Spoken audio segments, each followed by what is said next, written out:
Hey everyone, I'm Megyn Kelly. Welcome to the Megyn Kelly Show and today's Megyn Moments special. We're bringing you some memorable moments from the past few months, showing these guests, all of whom you will know, like you haven't seen them anywhere else. Some really special moments in here. Bill Maher and yours truly sparring over election denialism. JD Vance opening up about his wife and being raised by strong women. Charlamagne the God on the way he parents his daughters. Shawn Ryan on God in his life and in mine. Plus Karoline Leavitt on her marriage and balancing work, which is very busy for her, with new motherhood. And the guys from the All In podcast and yours truly get deep into what works and what doesn't in this new media world. I think you'll find it very insightful and interesting. Enjoy, and we'll see you Monday with the EJs. Don't miss a moment. Subscribe to this show on YouTube and follow me on Insta, Facebook, and X. Grand Canyon University, a private Christian university in beautiful Phoenix, Arizona, believes that we are endowed by our Creator with certain unalienable rights to life, liberty, and the pursuit of happiness. GCU believes in equal opportunity and that the American dream starts with purpose. By honoring your career calling, you can impact your family, friends, and your community. Change the world for good by putting others before yourself. Whether your pursuit involves a bachelor's, master's, or doctoral degree, GCU's online, on-campus, and hybrid learning environments are designed to help you achieve your unique academic, personal, and professional goals. There's the NCAA tournament, which they are in again this year. With over 340 academic programs as of September of 24, GCU meets you where you are and provides a path to help you fulfill your dreams.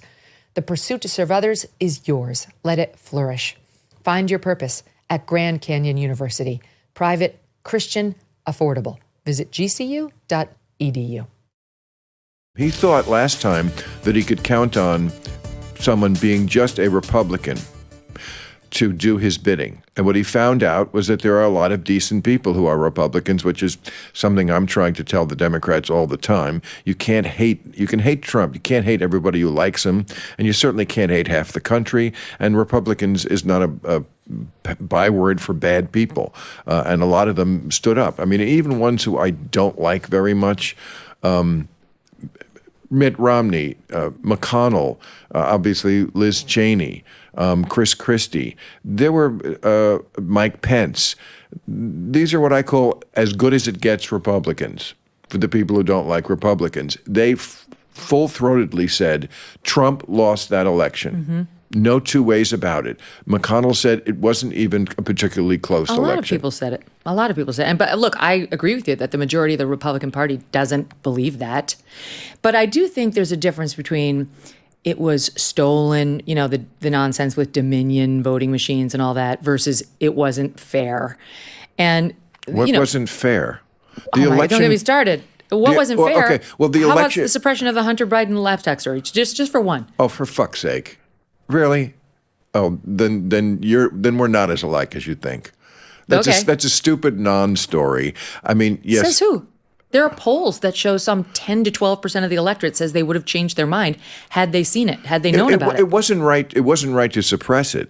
But nobody gives a fuck about Hunter Biden's dick. Say nobody, you're talking about yourself. I'm telling you, there are data to show people did care. They said they would have changed their vote. Nobody who was going to vote for Trump anyway, or Biden anyway. I mean, it wasn't about Hunter Biden's man parts. It was about the scandal of his corruption and his dad's corruption. Bill, I used to think that Hunter Biden was a hot mess and Joe Biden was embarrassed by him but had to deal. Now I really think he was doing Joe Biden's bidding. Joe Biden is the bad guy who sent his drug-addled son out there to collect money.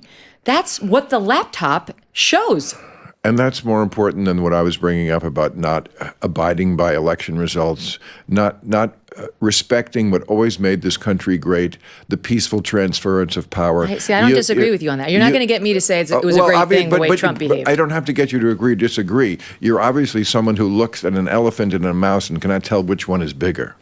I disagree. I think I know. That's projection by you, because I look at Joe Biden. That's how I see you. Well, let's talk about. Why are you telling me this? I mean, this is just typical right-wing talking points.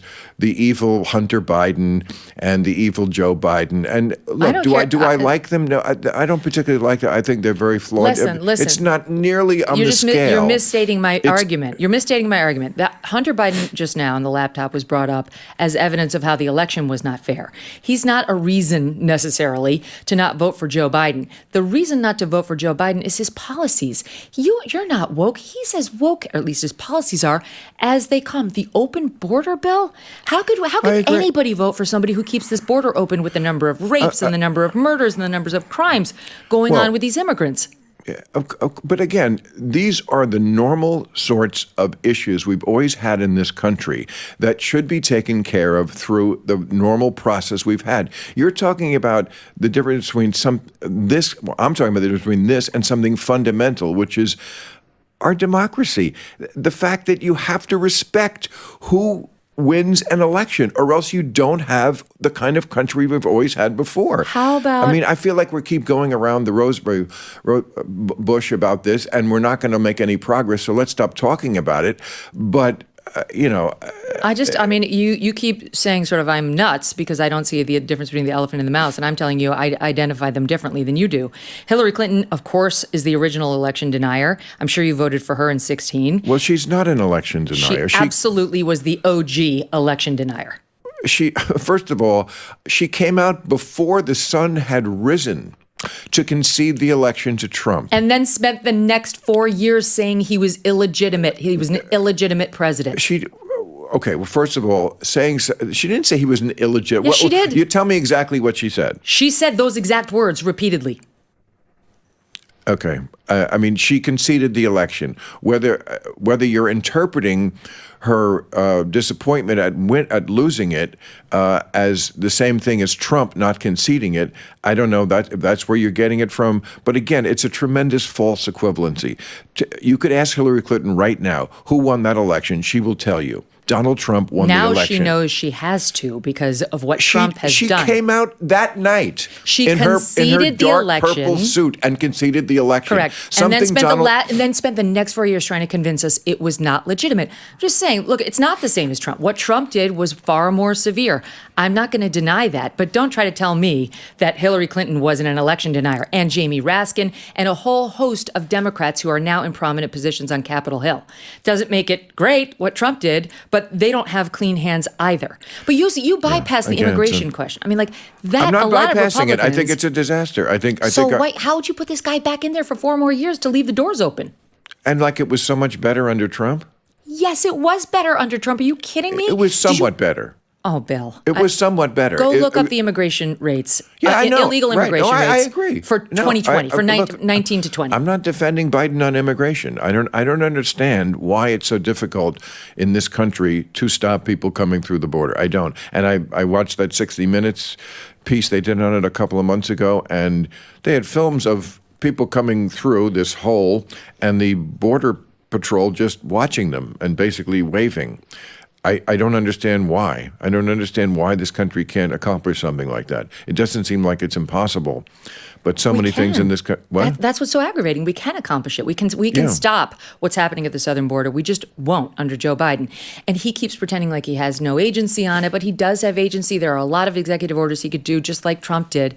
He won't. And you know why. It's because of the people who use the word Latinx who are trying to lecture him that it's not humane to enforce our borders.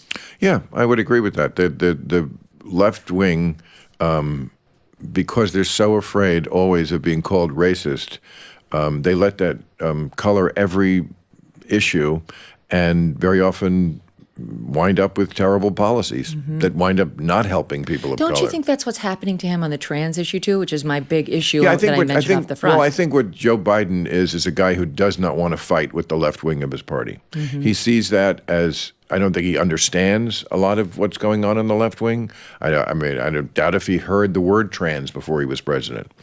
But that's what he has chosen to do. He does not want to fight with AOC. He thinks that's where the energy in the party is, and he's not completely wrong. So he just kind of goes along with that kind of stuff. Yeah, that's one thing that's not great about him.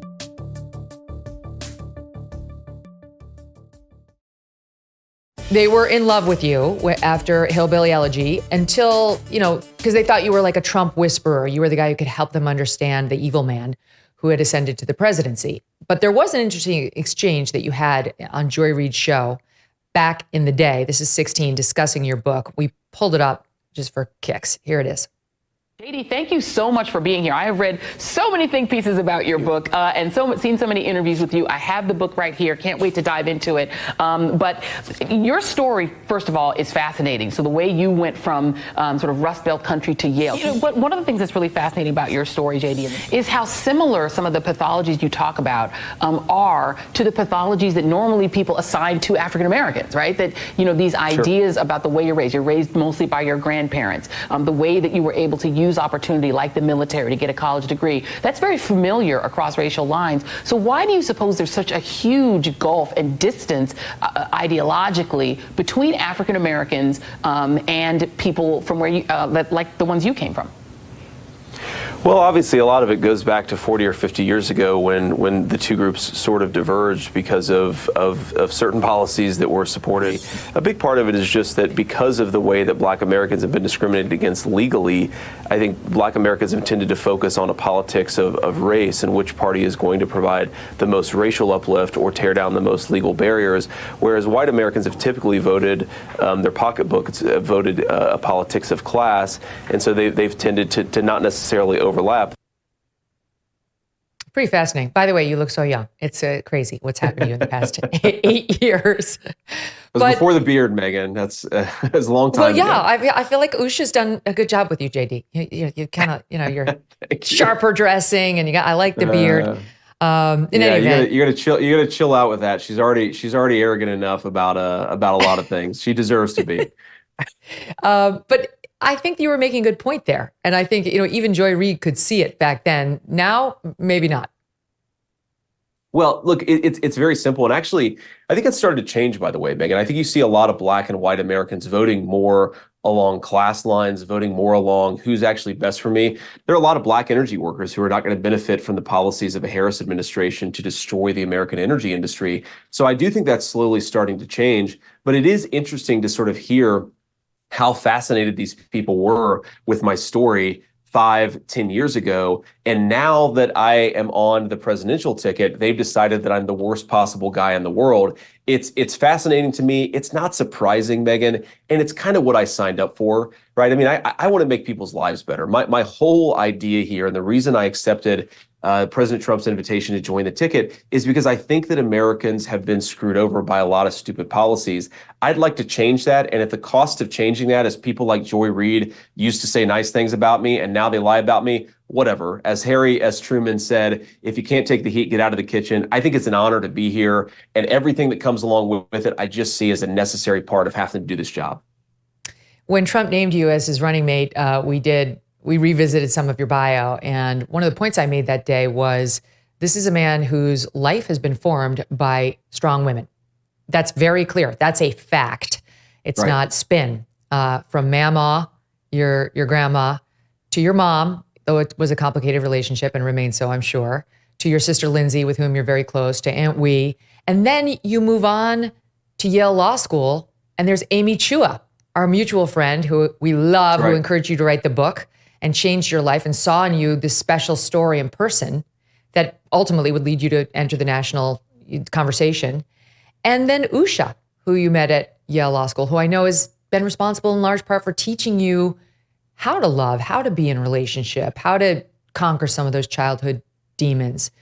So to me, it's a great success story of not just JD Vance, but of American women, strong American women, from Mama with her guns and her love of the F-bomb to your own mom with her addiction problems, though she managed to make her imprint, to the beautiful Lindsay, the sisterly love who beat herself up for not protecting you more, ultimately to this more sophisticated, incredible, dynamic wife, Usha, who's taking you on the next leg of the journey. So how do you see those women and like your arc with them, JD? Well, I think it is the through line of my life, Megyn, that there have been strong women who have made it possible for me to have a good life. And you mentioned Mamaw. I've heard so many Mamaw stories from friends and family just in the last few days. People who have come out of the woodwork, obviously, because we gave this speech at the RNC convention. And one story I heard, Megyn, just a couple of days ago from my aunt is, we were in a car and I was so young, I'd just forgotten this story. And we were driving to Eastern Kentucky and a motorcyclist pulls up and he's kind of swerving and he's being aggressive and he's just being really ridiculous and kind of scaring us in the car. And I pointed it out, and my aunt points it out, and she's driving, and Mamaw reaches underneath her seat, pulls out a .44 Magnum and taps it on the window. And this guy sort of almost swerves and crashes his motorcycle. Well, that was the end of the motorcycle harassment. And that's just the type of person Mamaw was, right? She was just this incredibly strong person. And yeah, Usha's more sophisticated in the ways of the world, but I think what sort of unites them is, one, they're very tough. Two, they're incredibly protective of their family. Three, they're very smart, right? Mamaw wasn't well educated, but she was a very brilliant person. And the only downside I'll say of Usha is I asked the convention planners, I said, what about having my wife introduce me before my speech? I'm not making that mistake ever again, Megyn, because she did such a good job and I was so proud of her, but I'm not going to have to follow that act ever again, right? I'm going to make Usha introduce President Trump. She really was. And part of her nature, like the way she projects, this self-deprecating nature, is what makes her so attractive and charming. Yeah. And she's just herself. And what I was worried about, having never been in the spotlight, is I just want you, honey, to be, as I said this to Usha, I just want you to be who you are, because I love you. The world's going to fall in love with you. And she just went out there. She didn't accept the speechwriter's speech. She wrote her own speech, said exactly what she wanted to say, and she did such a good job with it. And I just, as a guy who's very in love with his wife, I was very, very proud of her, but not following that speech again, Megyn.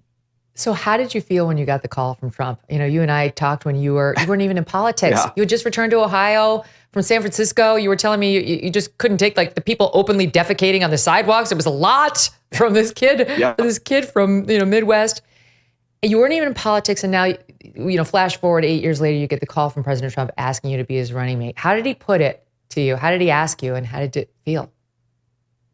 Well, the funny thing, Megyn, is we're in the hotel room in Milwaukee. We had just arrived. He apparently called, and I didn't see the call. I guess it went straight to voicemail or something. So I call him back, and he answers the phone. He says, JD, you missed a very important phone call. Maybe I'll have to give this to somebody else. So my heart kind of stops, right? And I tense up really, really powerfully. But the funniest thing, Megyn, is because we're in the hotel room with my 7-year-old kid, he's talking about his Pokemon cards, right? So I'm trying to have this conversation with the president of the United States offering me the vice presidential nod. And in the background, my 7-year-old's talking about Pikachu. I'm like, God, for the love of God, son, for 30 seconds, just let me have this conversation. And it's funny, the president hears him and says, put him on the phone. And then asks my 7-year-old, what do you think about this statement I'm about to put out, nominating your dad for vice president? And my son listens to it and says, oh, that sounds nice. and it's just such a surreal moment. My wife actually got a photo of me on the phone with the president. What an honor, right? I mean, that's the thing that I try to just remind myself of every single day is I didn't come from anything material, right? I did not have the advantages of a lot of people in politics, but I had an incredibly loving family. And I just feel so grateful to have this opportunity. And as I said to the convention, Megyn, that the most important thing that I think I can bring to the ticket is to never forget where I came from, to never forget the perspective of people who are struggling. It's people like Mamaw who really suffer when grocery prices go up as much as they have under the Harris administration. It's people like Mom, who struggled with addiction, but she's been clean for 10 years now, who really, really struggle when you have this poisonous fentanyl coming across our southern borders. So I just want to remember where I came from, serve the people who made me who I am. And I think if I do that, I'll be a fine vice president and the country will be better for it. But that's my goal.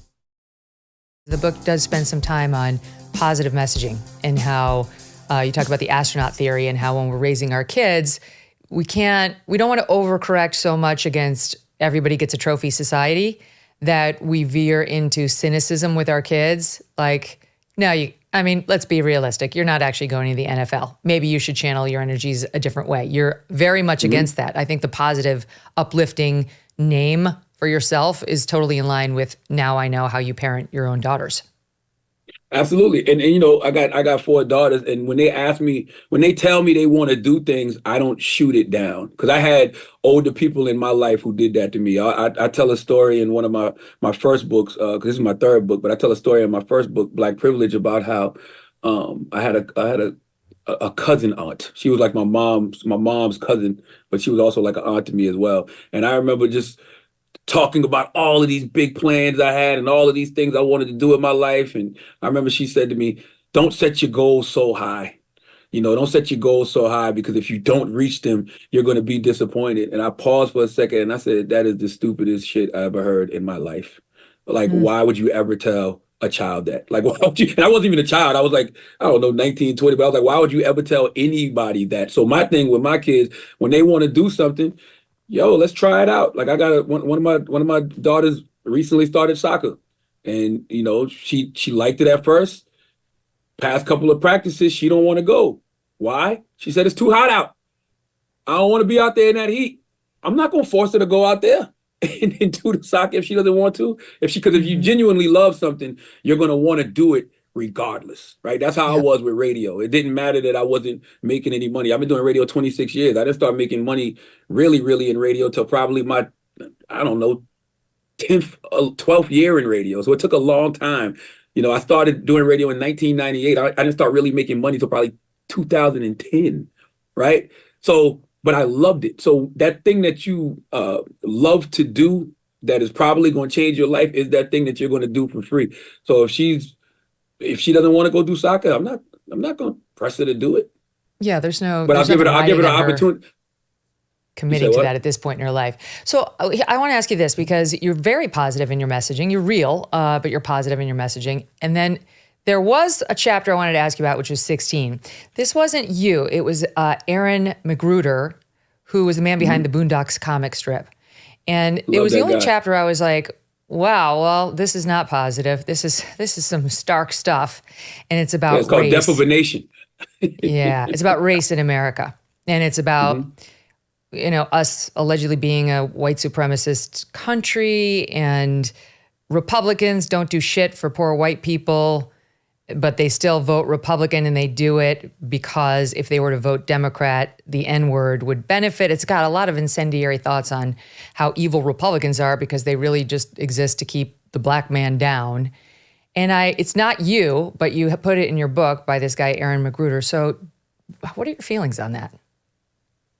I think Aaron is expressing an emotion and feelings and saying things that a lot of people feel. You know, a lot of people in the black community absolutely positively feel like that. But it's not even, you know, just Republicans. I just feel like, you know, government in general. I think that there's been a lot of systemic things that have been done, you know, to black people in this country, to put, you know, black people in certain positions in this country. And there hasn't been enough systemic things done, you know, to get us out. You know, I think one of the main critiques of the Democratic Party is they are supposed to be the party that represents us and supports us. And, you know, people don't feel like they have fought hard enough for black people. That's why every, you know, presidential election cycle, we're back having these same, you know, conversations about, you know, Democrats going out there and earning the black vote. Like, if Democrats had done, you know, historically what they say they are going to do for black people, you know, they wouldn't be in this position every 4 years where they're out here trying to push me to endorse. What do you think that is? Like, what do you think that is? Because I know there's a divide between the parties and some factions of the country that, you know, the Democrats, and we keep hearing them saying things. So we heard Biden at the Morehouse College the other day saying, with a very dark message about this country, that the country doesn't love you back as a young black graduate, and talking in very negative terms about what their futures look like. And you contrast that just to what Barack Obama said in front of the same audience, you know, 8 years ago. It was very uplifting and also empowering. Like, you can do it. You can make a difference in this great country. You have nothing but blue sky ahead of you. Very different, stark messages. What's in chapter 16 sounds more like Biden. So how do you see it? More like Biden, more like Obama? Well, I think I would like to see it more like President Obama. And the reason I would like to see it more like President Obama, because as he said, these are his words, the audacity of hope.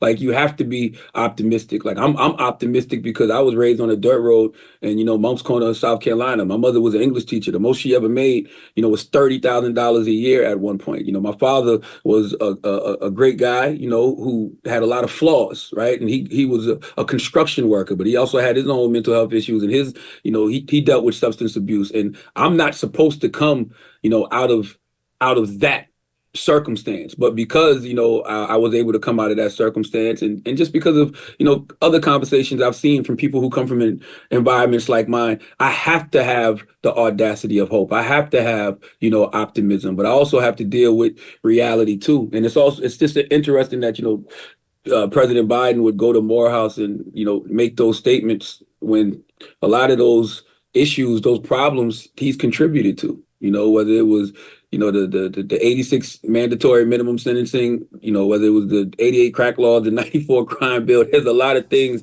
that he contributed to in regards to keeping the black man down. So many people these days are focused on getting healthy. And speaking of health, let me tell you about Jacob and Kristen, the founders of We Heart Nutrition. They are raising 5 kids while running a company that's helping hardworking Americans live the American dream. We Heart Nutrition makes a high-quality, researched-back series of supplements for women and men at every stage of life, helping you stay strong, energized, and hitting your wellness goals. But this is not just another supplement company. They're proudly pro-life, donating 10% of every sale to pregnancy care centers, supporting moms and babies in need. They've got over 1,000 5-star reviews from real people seeing real results. Go to weheartnutrition.com and take their quick 20-second quiz to get your personalized supplement subscription recommendation delivered right to your door each month. And right now, they're giving you 20% off your first order with my code Megyn. Invest in your health. Go to weheartnutrition.com and use the code Megyn for 20% off. That's weheartnutrition.com, code Megyn. I grew up Catholic and never really took church seriously. I never did. And then when I left home, I never really went back and had kind of lost faith. And I'm not saying I wasn't a believer. I just didn't really care, and I didn't think about it. And I had definitely no time for God. And so I took that as that was like a slap in the face. And I decided I needed to get serious about faith and at least look into it. And so I started looking into it, and it's been great. And to be honest, it's the only thing I can find that makes any damn sense anymore. And it's all in that book. Everything we're seeing happening right now is in that book. Is that how you started, just reading the Bible? I did. I started trying to read it from front to back, and I wasn't really getting anywhere. And then some shocking stuff in that Old Testament.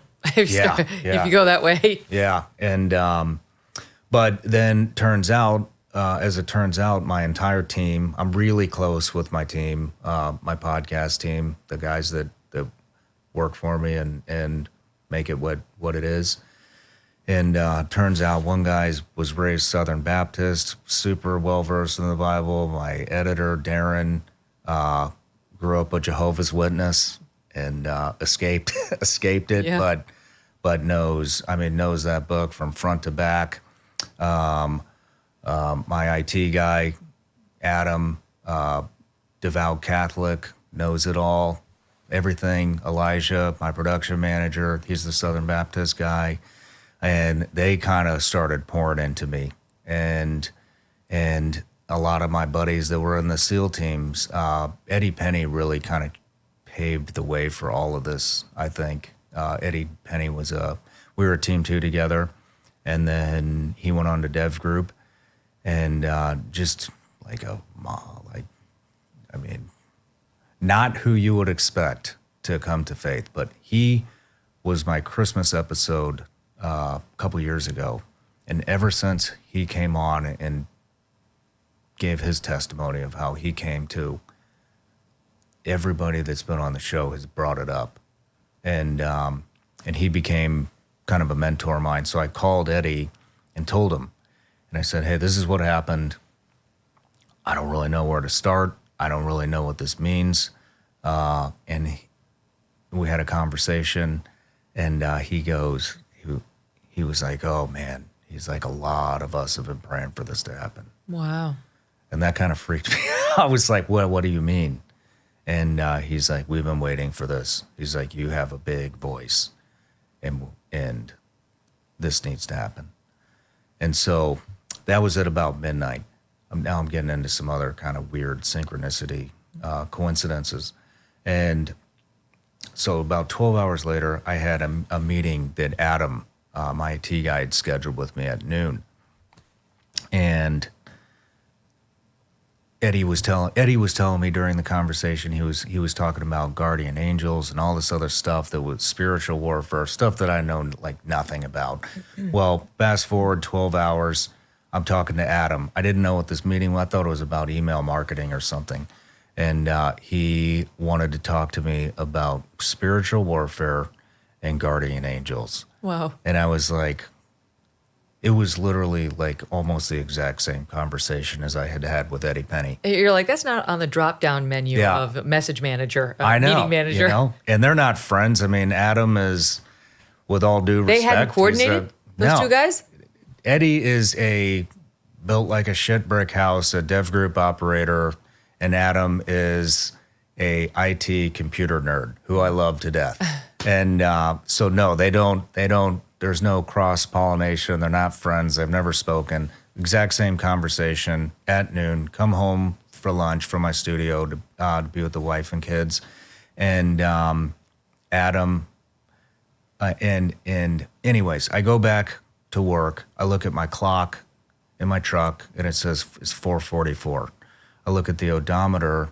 It says 444 miles left to E. And this is 4 hours and 44 minutes after my conversation with Adam about guardian angels. So I look up the meaning of 444, and it is, your guardian angels want you to know that they have got you. And I'm like, holy shit, man. Like, we just had 2 conversations about guardian angels, and now I'm seeing 444 everywhere within. You saw Gabe. Yeah, and it's in the meaning of it, supposedly, according to Google, is your guardian angels want you to know that they've got you. And so I've been in it ever since, and I've had some great mentors and started going to church. That didn't last very long. And now we have a group of, there's 4 families, including us, a lot of trust, very close friends of ours, and we just have a discussion every week, every Tuesday. So when I get home today, that's what we're doing, and it's cool. You get to ask the tough questions. You don't need to be embarrassed. You're not going to offend anybody. You don't feel judged like you're going to church. I always feel like I'm being judged. Oh, hello, we're Catholic. Yeah. Built in. And there's none of that. And man, when you kind of take all of the BS that religion kind of injects into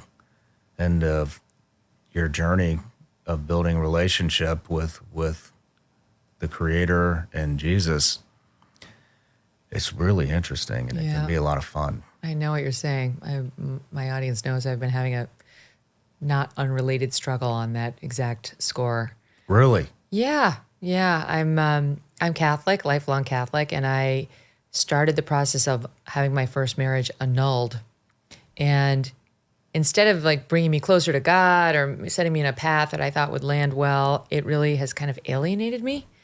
And it's caused a bit of a crisis of faith, like, who are these middlemen I have to go through in order to have a clean relationship with God?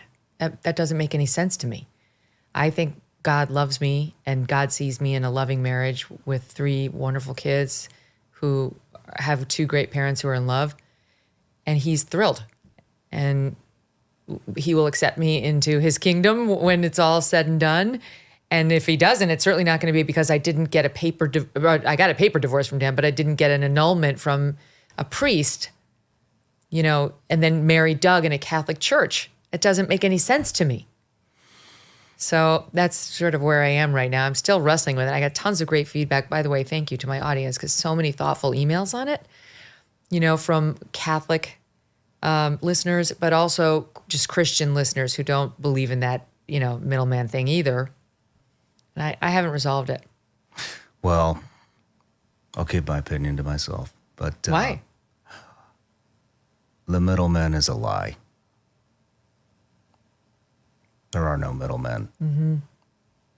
It's just about you and your relationship, and that's it. Only you know that. Mm-hmm.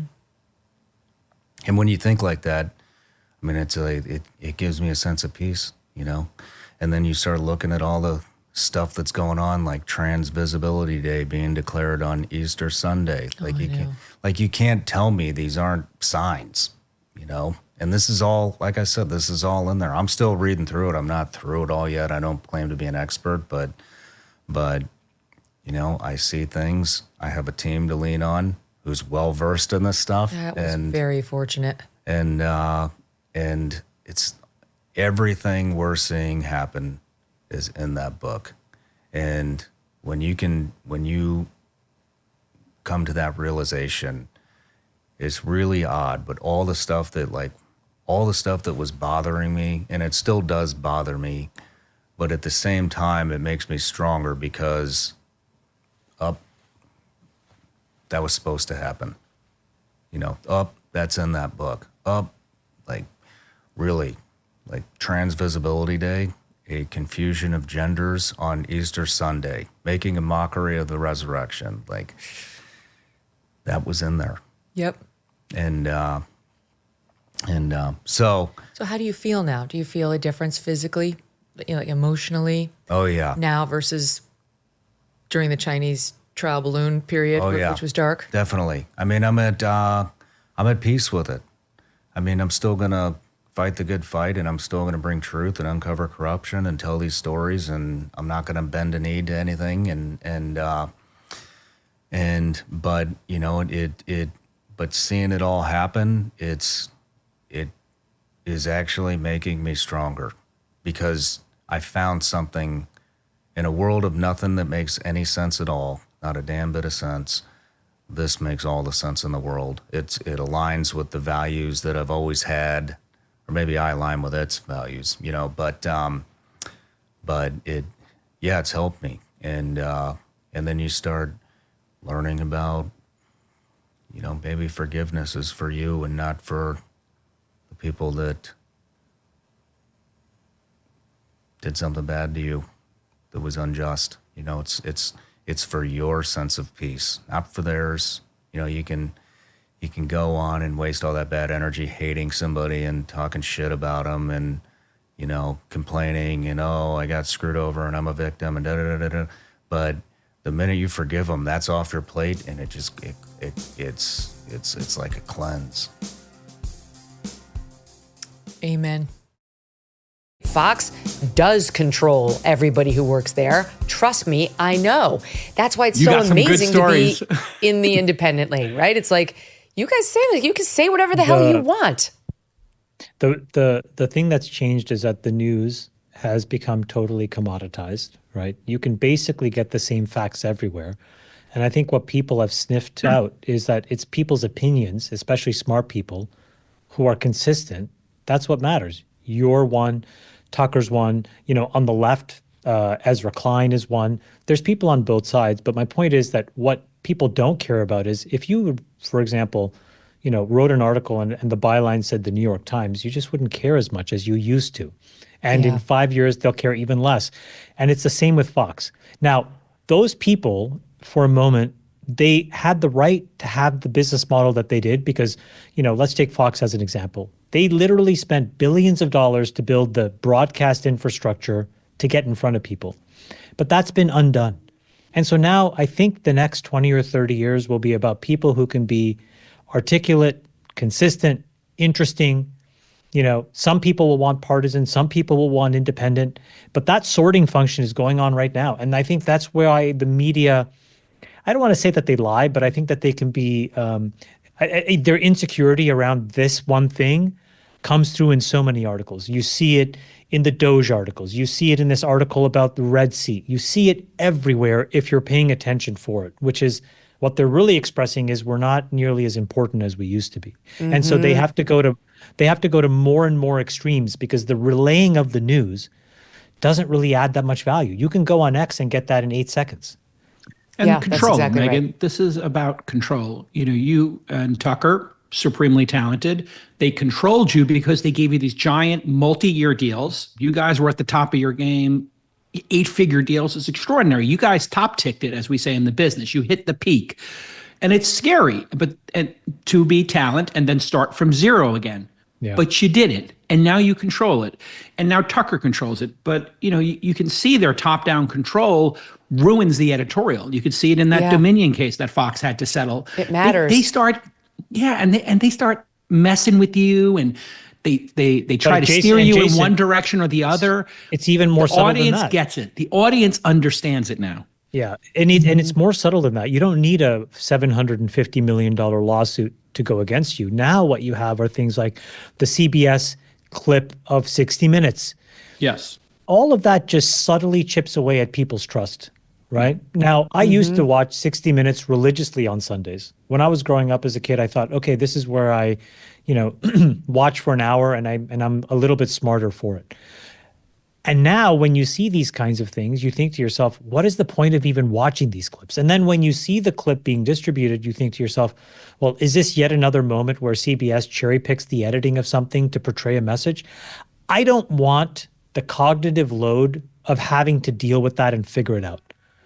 I have kids, I have a business, I have a family. I am trying to live my life. Just give it to me straight. And if you're giving me an opinion, I want to know up front that it's your opinion.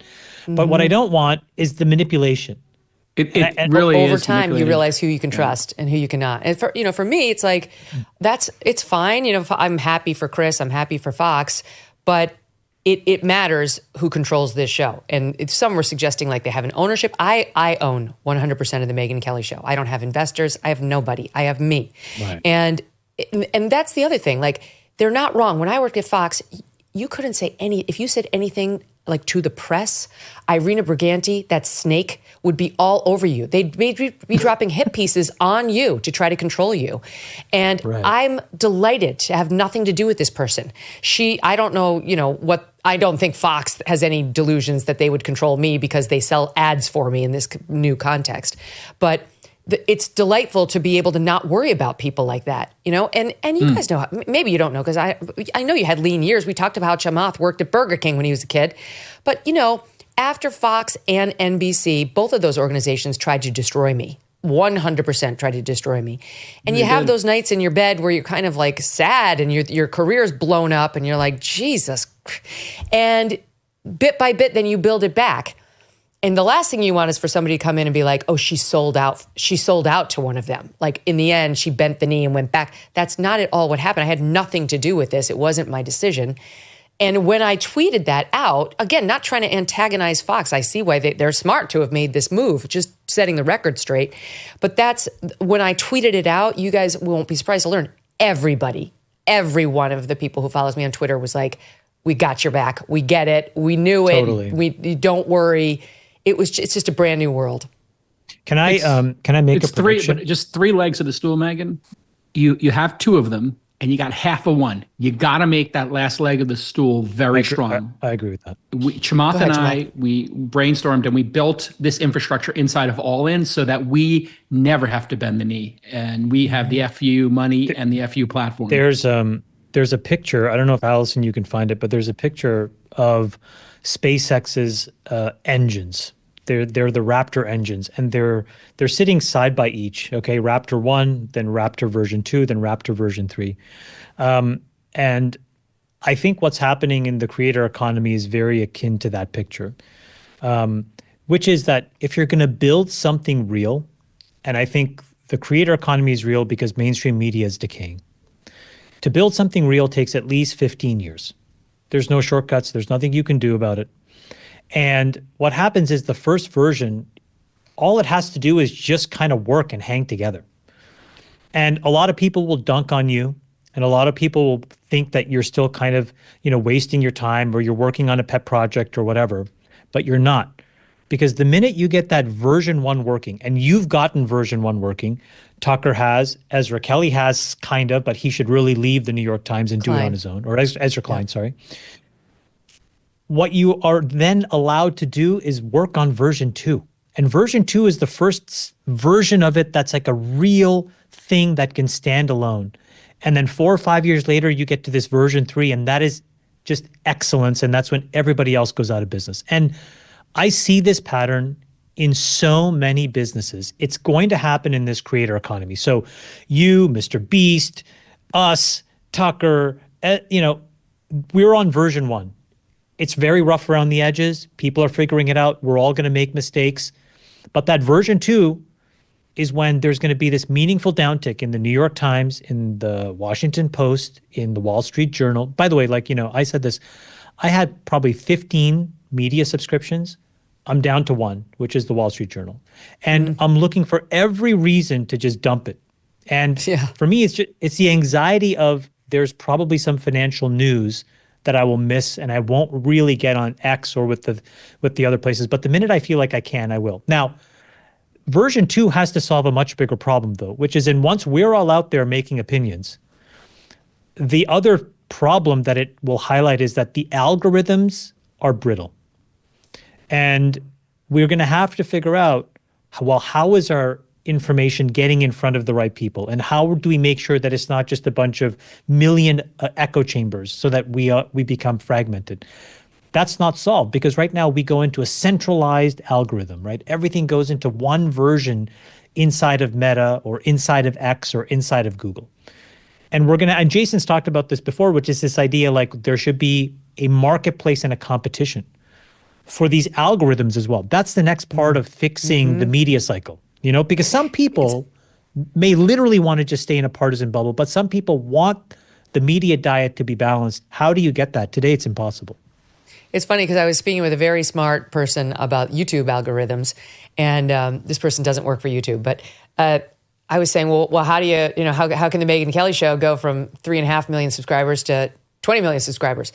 And it later became clear to me that this person was of the left. And of course, his answer was, you have to be more moderate, put on more Democrats, reach across the aisle. I'm like, okay, how can we do it without me changing my business model? Because I must be honest.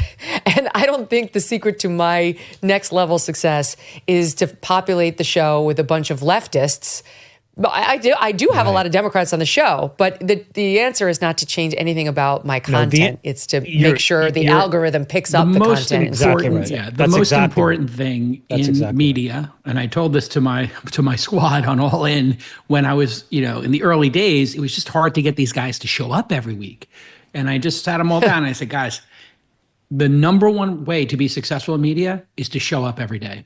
Consistency. And that's what you have. You are a juggernaut. You show up every day. You're consistent. And I subscribe to you. Congratulations on breaking 3 million. That's extraordinary in a short period of time. Consistency is the key. You were doing campaign work and comms work for Trump. Mm-hmm. But what about in the interim? Like, what'd you do after Trump 1.0 until then? So Trump 1.0 started as an intern and then was offered a full-time job, which led me to working in the press office under Kayleigh McEnany, who was my old boss and remains a very good friend to this day. And then went back home and actually ran for office. I briefly worked for Congresswoman Elise Stefanik, who will soon be our United Nations ambassador. Mm-hmm. And she has a PAC that supports and encourages women to run for office. And I had a conversation with her about being in New Hampshire and the district that I was from, and really sparked my interest to run myself. So I went back home and kicked off a congressional campaign, which was an amazing experience. I was in a very competitive primary. A lot of money from the DC establishment went into the race against me. There was a lot of negative ads. I won the primary. Ultimately lost the general election. New Hampshire's a tough state to win at the federal level, unfortunately, for a few reasons, but it worked out. Did that thicken your skin right up, though? Totally. Oh, my gosh. There's a reason for all these steps in the journey. I have so much respect for anyone who puts their name on a ballot because nothing is off limits They will go after you and your family, and everything is on the line when you decide to be a public servant and run. But I don't have no regrets. I met amazing people, and it taught me so many skills and life lessons, and it was a wonderful experience. Well, you're a nicer person than I am. I definitely do not have respect for anybody who puts their name on a ballot. I can think of That's several true. people who never There's should have some done people, that. But you're generous. All right, so at the same time, you're building a family life. You fall in love. I didn't know until today that you married a man who's a lot older. Yes. He's 59, you're 27. Yes. How did that happen? I met my husband during my congressional campaign. A mutual friend of ours hosted an event at a restaurant that he owns up in New Hampshire and invited my husband, and I was speaking, and we met, we were acquainted as friends, and then we fell in love, as you said. And was there any I can't date him, he's 59, yes, 57, of course. whatever. I mean, it's very atypical love story, but he's incredible. He's my greatest supporter. He's my best friend. He's my rock, and he's built a very successful business himself. So now he's fully supportive of me building, my success in my career. And he's the father of my child, of course. And he's the best dad I could ever ask for. And so supportive, especially during this very chaotic period of poor life. Man, he had no idea what was going to happen. I say I walked into your life and it's been a circus ever since, but God bless him because he's fully on board. So he's an Italiano. Yes, yes, he so is. He's a lover. Yes. He's a romantic man. Yes. So there's your babe who was born in July. That's your little boy. My little boy. What's his name? Nicholas, and we call him Nico. Aww. Yeah. We talked about this a little backstage at the Super Bowl, but how are you handling, true new motherhood? Yeah. He's not even a year, and this crazy job. Yeah, it's a lot. No denying it. He's 7 months. I had him in the midst of the presidential campaign. 3 days before the president almost lost his life in Butler, Pennsylvania. My son was born on the 10th. The president was shot on the 13th. It was my first day home with him from the hospital. And it kind of threw me right back to work much sooner than I would have probably expected or hoped. But becoming a mother in the midst of this very chaotic political world that I work in has been the best thing I could have ever imagined because it gives you great perspective and it humbles you. And my son doesn't give a crap about my job. No. He just wants me to come home and snuggle and play toys and be present. So it's, a difficult balance to prioritize being good at my job and being good as a mother, but I just try to prioritize my time and carve out that time when I can. And I'm so grateful to have the support system I do. A great husband who can be very present with our child, and then of course a wonderful mother and father and friends who chip in when I need them. Parents must be so proud of you. I think so. I Give hope him so. a grandchild and access to President Trump in the same year. My mom actually was in town this week to help with our baby because my husband had some work things to attend to, and she came to my briefing yesterday. She was in the room. I was like, "Are you sure you want to go in?" Did you get annoyed by pesky reporters being Well, rude? I brought in some backup yesterday. I brought in my colleague Walt and Steven and Kevin. So a lot of the questions were for them. So I asked her after, I said, "How was it?" She was like, "Thank God all the questions weren't to you today. I would have been dying in there." So she enjoyed it very much. That's my Nana, who died at 101. She was in her elderly years, not that able to get out and around. So if I had a important court argument that was on tape, I would show it to her, and she would get so mad at the judges. She didn't think that they should be allowed to ask me any questions. She didn't like opposing counsel. Why is he saying that about you? They don't totally get it. It's a motherly bias that we have for our babies. All right, so you are balancing with the baby. Can I just ask you one other question on that? Because we talk about it all the time, especially on the right. And I, too, am a working mom and always have been. I've been a professional woman since I graduated from college or law school. But now there's, I think, a good thing, which is the restoration of valuing so-called traditional, moms, and that's great. The women who take care of their kids full time, most of my best friends are doing exactly that.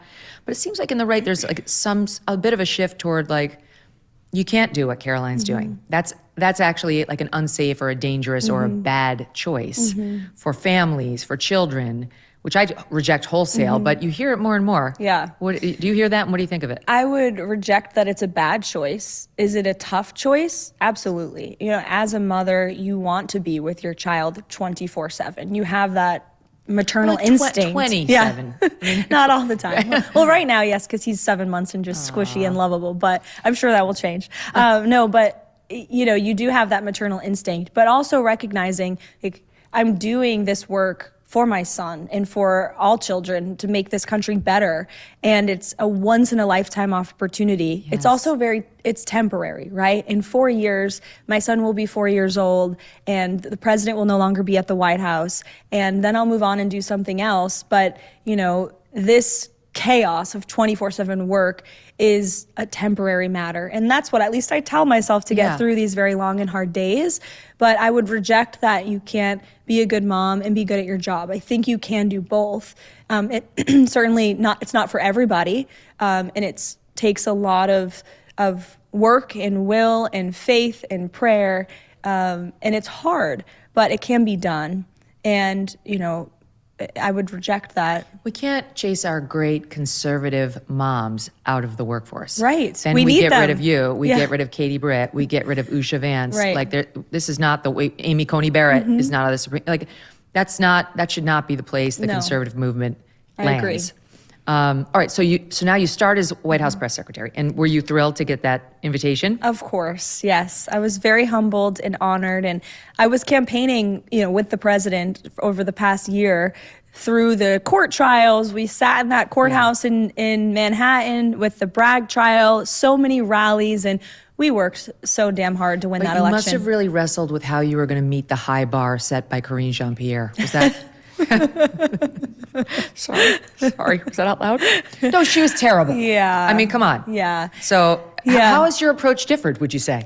I think it's vastly different. And if you ask people, even in the legacy media, even the Trump haters, they will tell you the approach has been much different. Not just for me, but the entire White House. Oh, absolutely. They come in my office every day and they'll admit that off the record. Oh. Maybe not on the record, but they will say they appreciate the access and the transparency and the preparation that goes into my briefings, and everybody on our team, by the way, who goes out to the cameras and speaks. We have great policy experts who are great spokespeople for the president, and they appreciate the information that they're being given. They're also exhausted, by the way, because we are doing so much. And not even in a wussy, sad little way. Like, they must be exhausted because it's just nonstop. It's insane, yes.